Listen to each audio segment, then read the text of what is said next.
Hello students, welcome back to my YouTube channel professor Shubham Tiwari, जहां पे चल रहा है हमारे SY BCom class sem third management accounting की कंप्लीट सीरीज और पहुंचे हैं लेक्चर नंबर 39 पे। और लेक्चर नंबर 39 में बात करेंगे comparative income statement plus balance sheet.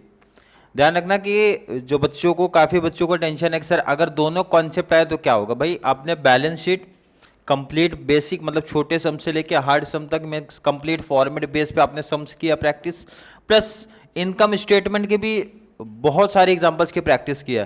करना क्या क्या है भाई, कुछ डिफरेंट लेवल नहीं आएगा भाई, वही काम आपको दो मीन्स साथ में करना है, कंबाइंड करना। आपने बैलेंस शीट अलग पढ़ा, इनकम स्टेटमेंट अलग पढ़ा, दोनों को दो बार मीन्स अलग अलग प्रैक्टिस किया था। तो यहाँ पे क्या होगा कि दोनों को कंबाइंड करो, मतलब थोड़ा सा टाइम आपका ज़्यादा जाएगा बट काम आपका वही है। अगर फॉर्मेट क्लियर है तो बहुत कुछ हार्ड लेवल का टॉपिक नहीं है, इसीलिए ध्यान रखो कि एक सम की प्रैक्टिस करवा दिया जाए आपको।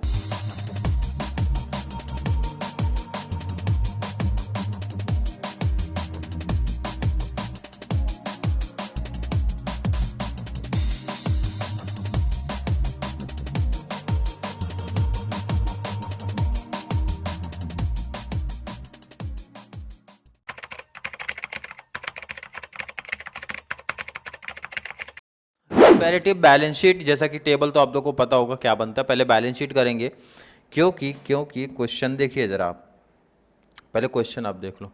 क्वेश्चन कुछ इस तरीके से आपको दिखने वाला है। Balance sheet prepare a comparative statement, जिसमें आपको दोनों डिटेल से, पहले तो बैलेंस शीट का डिटेल है भाई 14-13 का, एंड उसके बाद आपका इनकम स्टेटमेंट का डिटेल है 14-13 का, मीन्स 13-14 का डिटेल दिया गया है। एंड लाइबिलिटी साइड आप देख रहे हो, असेट साइड देख रहे हो। तो पहले हम लोग क्या करेंगे ना, एक पेज पे बैलेंस शीट का कॉन्सेप्ट क्लियर करेंगे। और एक चीज ये भी आप लोग ध्यान रखना, जब आपको दोनों डिटेल बोलेगा, बैलेंस शीट भी पूछ रहा है, इनकम स्टेटमेंट भी पूछ रहा है, तो एक बेनिफिट भी मिलता है आपको। बेनिफिट ये मिलेगा, बहुत डिटेल में फिर नहीं जाएंगे, क्योंकि बहुत डिटेल्स में जाएंगे तो फिर बच्चों का पॉसिबल ही नहीं है भाई उस टाइम में ये सम्स हो पाना। मतलब फॉर्मेट फिर आपका थोड़ा छोटा हो जाएगा। अब ऐसे फॉर्मेट छोटा हो बड़ा हो भाई, कंप्लीट कॉन्सेप्ट आपका जब क्लियर होता है तो उनको कैसा भी सम्स सेटअप करने दो, आपका कंप्लीट नंबर मिलने वाला होता है। तो चलिए सर, बैलेंस शीट स्टार्ट करेंगे तो इनकम स्टेटमेंट का तो कुछ काम नहीं है। क्लियर? चलिए, कहाँ से सम को स्टार्ट किया जाएगा? बच्चे बोलेंगे सर स्टार्ट होगा भाई सोर्सेस ऑफ फंड से ही तो स्टार्ट होगा। सोर्सेस ऑफ फंड, किसी बच्चे को इसमें तो दिक्कत नहीं है। सोर्सेस ऑफ फंड में, सोर्सेस ऑफ फंड में नंबर 1 पहले क्या आता है, ध्यान रखना। सोर्सेस ऑफ फंड दो पार्ट में है, हर एक बच्चे को अब तक तो ये पूरा कंप्लीट कॉन्सेप्ट क्लियर होगा। भाई पहला पार्ट आता है ओनर्स फंड, यही आता है। ध्यान रखना, फॉर्मेट कॉन्सेप्ट्स मेरे साथ में सीखो। भाई ओनर्स फंड को आप करते थे अंडरलाइन। क्यों अंडरलाइन? क्योंकि सर इसके अंडर में हमारी 3 चीजें निकल के आती थी। पहली चीज आती थी शेयर कैपिटल। लिखना है कि नहीं लिखना है ये क्वेश्चन डिसाइड करेगा। तो कैपिटल अकाउंट लिखा है, एक ही डिटेल ही है, कैपिटल अकाउंट, तो मैंने लिखा कैपिटल अकाउंट। सेकंड आता था रिजर्व एंड सरप्लस, सब में नहीं दिया है, दिया रहता तो बी पार्ट लिखा जाता। नेक्स्ट अपना रहता है लॉस एंड फिक्टिशियस असेट्स, जो कि अपने को असेट्स वाले पार्ट में दिखेगा बट यहां पे नहीं दिख रहा है। इसका मतलब सर ये अकेले दिया है, कोई दिक्कत नहीं। इसका मतलब है इसी को टोटल, एक ही अमाउंट है भाई तो इसी को टोटल कर लेंगे, आ जाएगा टोटल ओनर्स फंड। किसी बच्चे को कोई दिक्कत कोई डाउट इसमें नहीं होनी चाहिए। और इसको आप ए लिख सकते हो, 1 लिख सकते हो, जो भी टोटल को लिखना होगा आप लिख देना। और इसी टाइम मैं बोल रहा हूँ ना, अमाउंट भी लिख दो तो ज़्यादा बेस्ट होगा। चलो, शेयर कैपिटल कितना है भाई, ध्यान रखना 13-14 इस तरीके से चलेगा। 59 500, 14 का कितना है 71 750, कोई दिक्कत नहीं। टोटल भी तो यही आएगा भाई, टोटल भी तो यही आएगा क्योंकि ये अकेला ही तो है।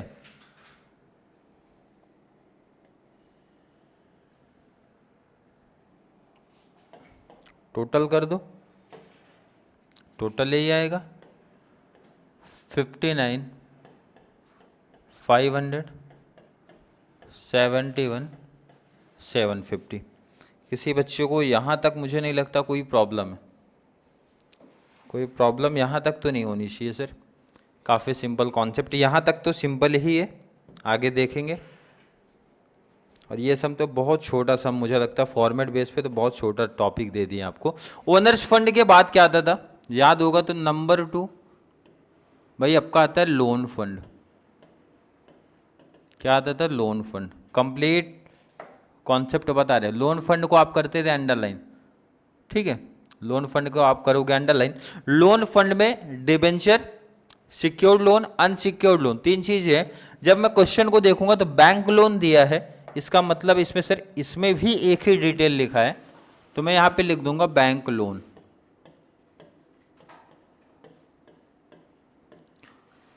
अमाउंट की बात कर लो जरा, 10,500। ध्यान रखना ईयर में उल्टा नहीं लिख देना, पता चला आप यहां से स्टार्ट करो, 13, 14 चल रहा है, 10,500 उसके बाद आपका आया 14,000। कोई दिक्कत है ना, आपको डिबेंचर है ना सिक्योर्ड अनसिक्योर्ड लोन तो बोला नहीं, सीधा लोन बोला था, तो इसका मतलब एक ही अमाउंट का ये टोटल हो जाएगा और हमें मिल जाएगा total loan fund. Total loan fund जिसको आप नाम दे सकते हो बी, क्योंकि ये अपना ए है। और टोटल करोगे भी तो क्या, यही सेम ही तो टोटल आएगा, कि कुछ अलग आने वाला है। कितना सिंपल टॉपिक निकल के आ रहा है, ठीक है। चलो टोटल करो, यही आएगा 10,500 और ये आपका 14,000। कोई दिक्कत नहीं, कंप्लीट हो गया। अब इसको दोनों को मैं जब टोटल कर दूंगा तो क्या मिल जाएगा, क्या मिल जाएगा भाई, कैपिटल, कैपिटल एम्प्लॉयड। आप बोल सकते हो इसको ए प्लस बी, मतलब ये ओनर्स फंड का जो टोटल आएगा प्लस लोन फंड का जो टोटल आएगा, दोनों को प्लस करोगे तो आपको कैपिटल एम्प्लॉयड मिल जाएगा, और इसका टोटल करेंगे इधर। चलिए टोटल करते हैं, 59,500 प्लस 10,500 कर दो तो 59, 10 हो गया 69, 69 प्लस 500 आपका 570,000। कोई दिक्कत किसी बच्चे को नहीं। 71,750 प्लस 14,000 हो गया तो आपका 85,750। कोई दिक्कत किसी बच्चे को नहीं। यहाँ तक के कॉन्सेप्ट में मुझे नहीं लगता किसी बच्चे को कोई प्रॉब्लम होनी चाहिए। क्लियर है। चलिए फॉर्मेट क्वेश्चन देख के चलो, ज़रा नीचे शिफ्ट करो, और टेबल ये बढ़ाना पड़ेगा हमें, क्योंकि अभी एसेट्स वाले पार्ट हमारे लिए बाकी हैं।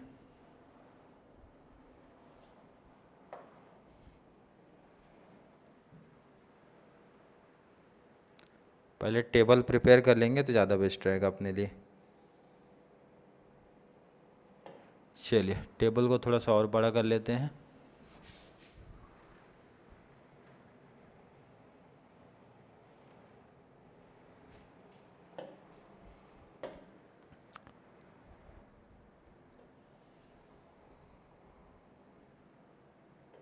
ये परसेंटेज हो गया अपना, और ये हो जाएगा रुपीस का,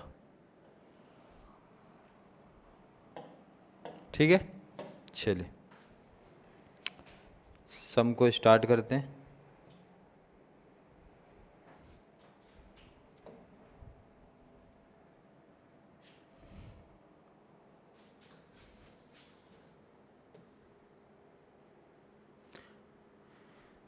चलिए असेट्स पार्ट जब स्टार्ट करेंगे तो क्या लिखा जाता है, असेट्स पार्ट हमारा रहेगा application of fund, application of fund. और इसको भी भाई, ये भी आपका मेन हेडिंग है, इसको भी हाईलाइट करो आप। एप्लीकेशन ऑफ फंड कितने पार्ट में डिवाइड है, पहला आता है फिक्स असेट्स,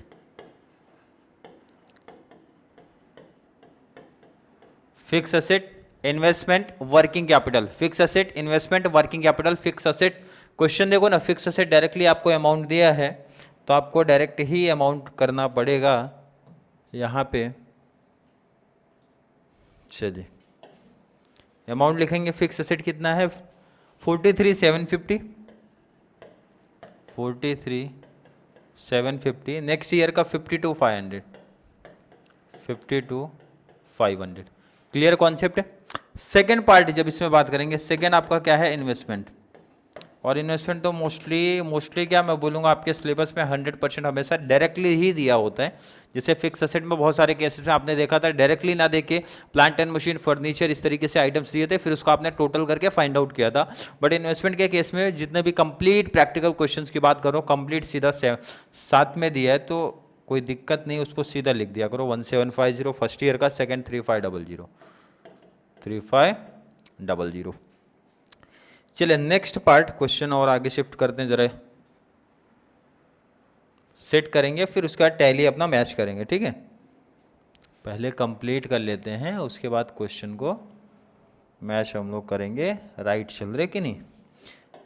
मैंने बोला one fix capital, fix asset, investment, and next हमारा third working capital. Working capital जो कि आपको डायरेक्टली नहीं मिलता है, इसके लिए भाई काम करना पड़ेगा जरा, इसके लिए थोड़ा सा काम करना पड़ेगा। और काम कैसे करना पड़ेगा, इसका फॉर्मूला याद होना चाहिए आपको। एंड फॉर्मूला अगर थोड़ा सा भी आपको माइंड में है तो वन बोले तो क्या आएगा आपको, current assets minus current liability, यही फॉर्मूला है। बट इस क्वेश्चन में करंट एसेट डायरेक्टली ना देखिए भाई, करंट एसेट्स के पार्ट आपको दिए हैं, कोई दिक्कत नहीं, सबका टोटल कर लेंगे आ जाएगा। जैसे करंट एसेट्स की चीजें अगर बात करेंगे, पहला तो स्टॉक इन ट्रेड दिया है, आप लिख दो कोई दिक्कत नहीं है, स्टॉक इन ट्रेड। नेक्स्ट आपका सन्ड्री डेटर्स, लिखिए आप जरा सन्ड्री डेटर्स।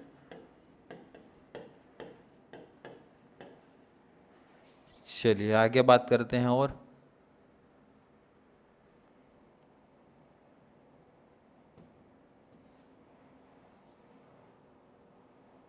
क्या डिटेल है, लोन्स एंड एडवांस। नेक्स्ट आपका है लोन्स एंड एडवांस, ये भी करंट एसेट्स का पार्ट है, इतना तो आप लोगों को बेसिक इन्फॉर्मेशन होगा भाई। कैश एंड बैंक, ये भी आपका करंट एसेट्स का पार्ट है, कैश एंड बैंक। चलिए अमाउंट फिलअप करना स्टार्ट करते हैं। स्टॉक इन ट्रेड 17,500 पहला है, पहले ईयर का 17,500। सेकेंड ईयर की बात करेंगे 21,000। नेक्स्ट बात करते हैं सन्ड्री डेटर्स अपना 26,250 एंड नेक्स्ट 31,500। कोई दिक्कत नहीं यहाँ तक। लोन्स एंड एडवांस 14,000 दोनों इक्वली दिख रहा है, कोई दिक्कत नहीं है, 14,000। नेक्स्ट ईयर का भी 14,000। लास्ट आपका कैश एंड बैंक 1750, 1750, 1750, 1750। और मैं आपसे बोलता हूँ अगर मैं सबका टोटल कर लूँ, मीन्स ये चारों का, तो सब टोटल क्या मिलेगा हमें, टोटल करंट असेट्स,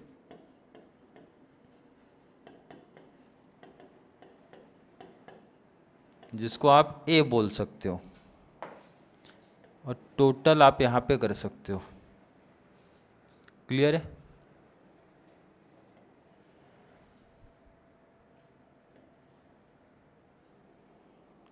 चलो कैल्सी उठा लो आप, कैल्सी ले लो आप साथ में।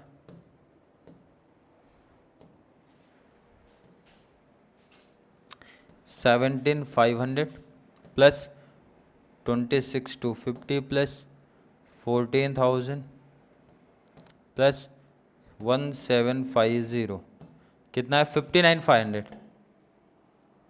कितना रहा टोटल 59,500। कोई दिक्कत नहीं यहाँ तक।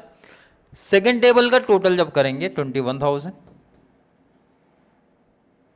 Plus 31,500 plus 14,000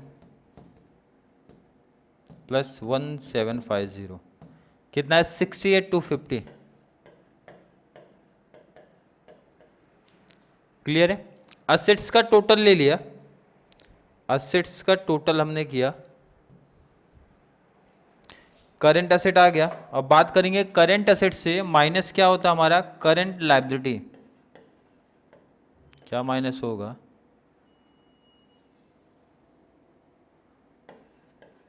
current liabilities. और जब आप करंट लायबिलिटीज देखोगे इसमें एक ही पार्ट दिया है क्रेडिटर्स, कोई दिक्कत नहीं है भाई, एक पार्ट है तो भी लिखना तो पड़ेगा। करंट लायबिलिटी में आपका क्या पार्ट देख निकल के आ रहा है, सन्ड्री क्रेडिटर्स, तो आप यहाँ पे मेंशन करो सन्ड्री क्रेडिटर्स। कितना दे के रखा है, अमाउंट की बात करो 35,000 फर्स्ट ईयर का, नेक्स्ट ईयर 38,500, कोई दिक्कत नहीं। एक ही अमाउंट था तो भी आपको टोटल तो करना पड़ेगा इसका। चलिए तो टोटल कर लेते हैं, टोटल यहां करेंगे,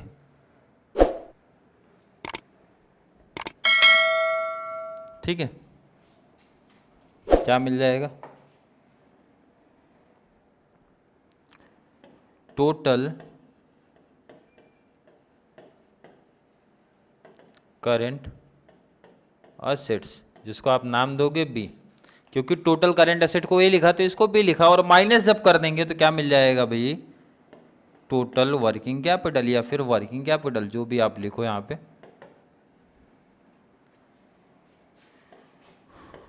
कैपिटल, जिसको आप थर्ड यहाँ पे लिख देना। क्लियर है कि नहीं? चलिए अमाउंट लिख दो आप, टोटल में तो यही आएगा ना भाई, 35,000 फर्स्ट ईयर, नेक्स्ट का 38,500, कैलसी से माइनस करके देखो, 68,250 माइनस 38,500, माइनस 38,500 कितना आया, 29,750, 59,500 से 59,500 माइनस 59,500 माइनस 35,000, 24,500। क्लियर है? चलिए पहले तो अब यहाँ पे सम का काम हो गया कंप्लीट, सम को ज़रा साइड कर दो और इसको टैली करते हैं ज़रा। टैली पे ध्यान रखना, जो टोटल अब क्योंकि हो चुका है ना, क्या मिलेगा, कैपिटल एम्प्लॉयड, क्या मिलने वाला है, कैपिटल एम्प्लॉयड, बोले तो 1 + 2 + 3।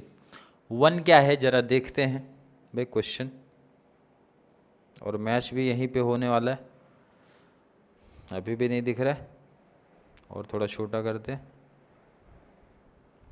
फिक्स असेट, आपका फिक्स असेट का टोटल, चलिए स्टार्ट करेंगे, 43,750, 43,750, 750 प्लस 43,750 प्लस 1,750 प्लस ये जो आपका वर्किंग कैपिटल आता है, वर्किंग कैपिटल कितना है आपका फाइनल, 24,500, 24,500 कितना आ रहा है, 70,000।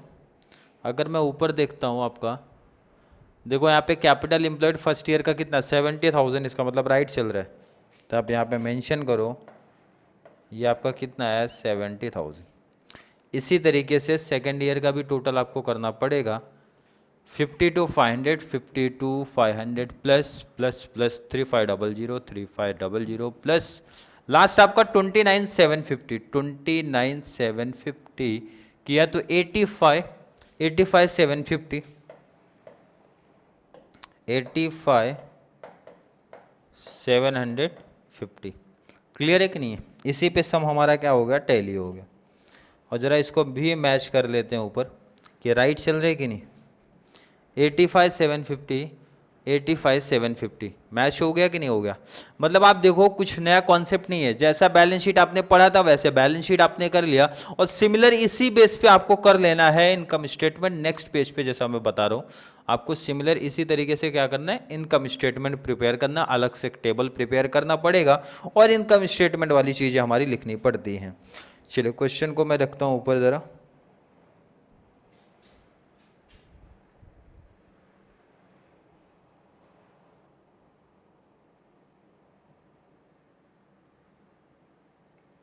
पहले फॉर्मेट सेट करते हैं। फॉर्मेट देखो कितना छोटा सा दिया और सेट भी करके दिया उन्होंने, नेट सेल है, लेस कॉस्ट ऑफ सेल है, ग्रॉस मार्जिन आएगा, ऑपरेटिंग एक्सपेंसेस है, नेट प्रॉफिट बिफोर टैक्स। मतलब फॉर्मेट तो वो लोग ने एक तरीके से बना के दिया आपको, आपको सिर्फ लिख देना भाई एड लेस का कॉन्सेप्ट है। पहले आपका क्या आता है, नेट सेल आता है, नेट सेल लिखा ही है, उसमें से माइनस क्या हो जाएगा, कॉस्ट ऑफ सेल। क्या माइनस होता है भाई, cost of sales, already format दिया है। फिर क्या आएगा, gross margin. Sir gross profit लिखा जाता था, कोई दिक्कत नहीं है, ग्रॉस मार्जिन वर्ड लिखा तो लिख दो, वो कोई प्रॉब्लम नहीं है। ऑपरेटिंग एक्सपेंसेस हमारे क्या होंगे, इसके बाद माइनस होते थे, मतलब ये पहले जैसा लिखा वैसा लिख दो, क्योंकि ये वर्टिकल फॉर्मेट में ऑलरेडी करके दिया इन्होंने। और देखो ना, ग्रॉस मार्जिन से ऑपरेटिंग एक्सपेंस को माइनस किया तो नेट प्रॉफिट बिफोर टैक्स मिला, तो वही कॉन्सेप्ट आप लिख दो भाई, नेट प्रॉफिट बिफोर टैक्स। अगर मैं आपसे पूछूं इतना इजी ना लिख के कुछ हार्ड दे दें तो कर लोगे आप लोग, तो ऑलरेडी प्रैक्टिस किया हुआ समय कंप्लीट। अब मैंने बोला था कभी भी वर्टिकल फॉर्मेट जब आपको देते हैं तो भाई एक चीज़ आपको लिखना पड़ेगा, एक तो नंबरिंग देनी पड़ेगी भाई, 1 2 3 4 5। सेकेंड चीज़ फॉर्मूला लिखना जरूरी है, नंबर उसी पे कटेगा, 1 - 2 लिखूंगा और ये अपना लिखूंगा 3 - 4। एक तो ये चीज़ लिख सकते हैं, अदरवाइज जिसको ये नहीं लिखना है तो आपको यहाँ पे लिखना पड़ेगा भाई, ये आप लेस करते हो तो लेस लिख दिया करो, एक्सपेंसेस आप लेस करते हो तो लेस लिख दिया करो, बात वही है, चाहे लेस लिख दो अदरवाइज माइनस करके दिखा दो। अब अगला काम है सर अमाउंट लिख दो और प्लस माइनस का जो भी कॉन्सेप्ट है कर लो आप। चलिए पहले ईयर का 38,500 लिखते हैं, 38,500 आपका। नेक्स्ट बात करेंगे 42, क्लियर है। कॉस्ट ऑफ सेल कितना देके रखा है, 29,750। नेक्स्ट बात करेंगे 31,500, कितना है 31,500। अगर आप माइनस करोगे तो ऑलरेडी उन्होंने दिया है, कैलसी यहाँ टच करना भी नहीं है, सीधा हर एक डिटेल दे के रखा उन्होंने। ग्रॉस मार्जिन कितना आएगा वो भी मेंशन किए हैं कितना आने वाला है, मतलब आपको सिर्फ अमाउंट भी देख के कॉपी करना है, कुछ करना भी नहीं है, सब डिटेल दे के रखें ऑलरेडी। ग्रॉस मार्जिन कितना है 8,750, तो आप लिखो ना यहाँ पे 8,750। नेक्स्ट ईयर का कितना 10,500 है, तो आप यहाँ मेंशन करो जरा 10,500 का कॉन्सेप्ट। आप एक्सपेंसेस की बात करते हैं, ऑपरेटिंग एक्सपेंस फर्स्ट ईयर 7,000, लिखो आप 7,000। नेक्स्ट आपका 8,750, तो लिखो यहाँ पे 8,750। कोई दिक्कत, कोई प्रॉब्लम, कोई कन्फ्यूजन तो नहीं है, 1,750। आगे बात करेंगे, फाइनल प्रॉफिट भी कॉपी कर दो देख के ही, 1,750 1,750 दोनों फाइनल आंसर आ रहा है, 1,750 1,750 ये अपना फाइनल आंसर आया। ये तो सिर्फ ऐड लेस का कॉन्सेप्ट था, बाकी चीज़ें तो बच्चों को पहले से ही पता होनी चाहिए। क्लियर है कि नहीं है, और मैच भी कर लेना, देख लेना उतना ही आने वाला है आंसर। फॉर्मेट का काम हमारा हो चुका है कंप्लीट।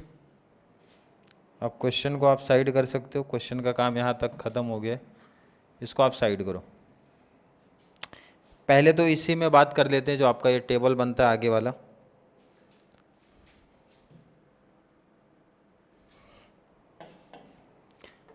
चलिए आगे का टेबल तो हर एक बच्चे को ऑलरेडी आना चाहिए कि भाई कंपैरेटिव में एब्सोल्यूट इंक्रीज और डिक्रीज आता है और उसके बाद उसका परसेंटेज का कैलकुलेशन होता है। तो चलिए स्टार्ट करते हैं। अब कैल्सी का ही गेम बचा है, तो कैल्सी भाई मुझे लगता है ये चीज़ आपको होमवर्क दे देनी चाहिए।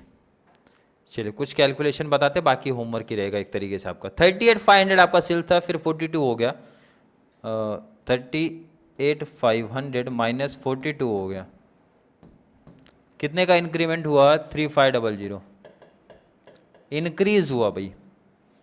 29,750 था, 31,500 हो गया, माइनस करके देख लो, 21,750 था, माइनस कर दो 31,500 हो गया, तो कितना 1,750 का इंक्रीमेंट हुआ। क्लियर है कि नहीं, 8,750 माइनस 10,500, 1,750 का इंक्रीमेंट यहाँ पे आपको दिख रहा है।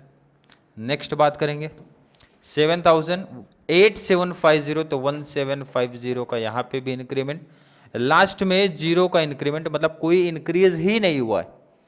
और नेक्स्ट टेबल आपका आता है कि भाई परसेंटेज कैसे बताया था कॉन्सेप्ट, देखो इधर पे ये जो डिफरेंस होता है ये करना पड़ता है बेस ईयर से डिवाइड, क्योंकि बेस ईयर से ही कंपैरिजन होता है, बट बेस ईयर से डिवाइड करने से पहले यहां लगाओगे 00, वहां नहीं लगाना, कैलसी पे लगाना। जैसे 3500 है, 3500 है, कैलसी पे लिखा 00 लगा लो, डिवाइड बाई 38500 किया, 9.09 आ रहा है। कितना आ रहा है?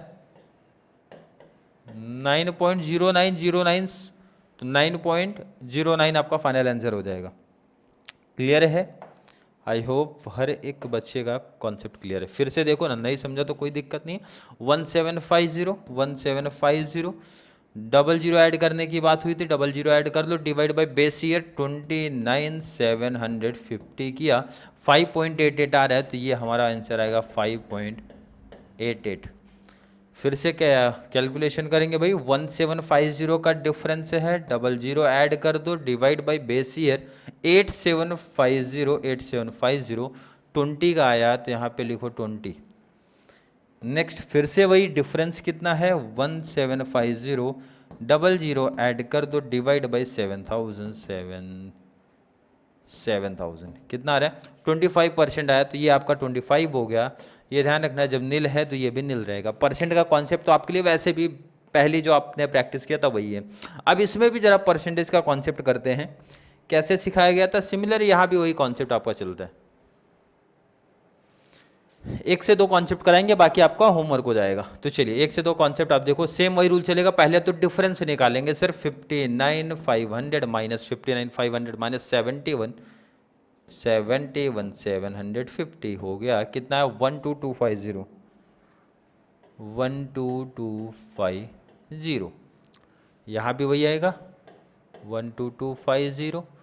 नेक्स्ट बात करेंगे 10500 से कितना हो गया? 14000। कितने का डिफरेंस आया सर? 3500। यहाँ पे बात करेंगे 70000 था, 85750 हो गया, कितने का डिफरेंस? 15750 का डिफरेंस। समझ रहे हो कि नहीं? आगे बात करते हैं 43750 माइनस 52500 कितना है? 8750 का डिफरेंस है, 1750 माइनस 3500, 1750 माइनस 3500 कितना आया? 1750 का डिफरेंस यहाँ भी आपको दिख रहा है। इसी तरीके से डिफरेंस का कैलकुलेशन। अब परसेंटेज का कॉन्सेप्ट आपको क्लियर होना चाहिए। क्या कॉन्सेप्ट बताया भाई? डिवाइड हमेशा बेस ईयर से, बट डिवाइड करने से पहले 00 ऐड करने की बात हुई थी। जैसे 12250, ये तो आपका अमाउंट डिफरेंस का है, इसमें आप लगाइए 00, डिवाइड बाई 59500 कितना आएगा? 20.588। तो ये आपका फाइनल आंसर क्या बनेगा? 20.588 बोले तो 59। क्लियर है कि नहीं है? सिमिलर ही ये तो सेम ही आएगा 20.59। ऐसे ही एक और 2 एग्जांपल आप देख लो, बाकी आपका होमवर्क हो जाएगा। 3500 मैंने बताया था, जो आपका डिफरेंस रहेगा उस पे लगाओ आप 00, डिवाइड बाय बेस ईयर 10500 कितना है? 33.33। तो ये भी आपका वही आएगा ना भाई, टोटल भी तो वही हुआ था। लास्ट एक एग्जांपल, टोटल का कैपिटल एम्प्लॉयड के टोटल का 15750 00 ऐड किया, 15750 00 डिवाइड बाई ये बेस ईयर 70000 कितना है? 22.5। सब काम मैंने कर दिया है भाई। ये एप्लीकेशन ऑफ फंड वाले का परसेंटेज एंड डिफरेंट का कैलकुलेशन आप लोग कर लेना। फिर भी आज के वीडियो में मुझे नहीं लगता जिन बच्चों ने स्टार्टिंग से फॉर्मेट किया है, काफ़ी बच्चों ने खुद से सम को प्रैक्टिस कर लिया होगा, बट फिर भी अभी भी कोई डाउट कन्फ्यूजन इस टॉपिक के रिगार्डिंग रहेगा तो ज़रूर नीचे कमेंट में ऐड करो, या फिर वीडियो थोड़ी सी भी आपको हेल्पफुल लग रही है तो बहुत सारे सम्स की, क्योंकि हमने प्रैक्टिस किया है इस टॉपिक से, और मैंने बताया था ये टॉपिक जितना बेस्ट रहेगा फॉर्मेट को लेके उतना आपका कॉन्सेप्ट क्लियर होगा रेशियो एनालिसिस में, क्योंकि वहाँ पे सिर्फ फॉर्मूला आपको ध्यान में रखना है। फॉर्मूला अगर ध्यान है तो फिर कॉन्सेप्ट हमारे लिए काफ़ी आसान बन जाएंगे। तो चलिए मिलेंगे अगली क्लास में, ये अगली क्लास हमारी लास्ट क्लास होने वाली है पहले चैप्टर की। तो चलिए मिलेंगे नेक्स्ट क्लास में, तब तक के लिए थैंक यू सो मच।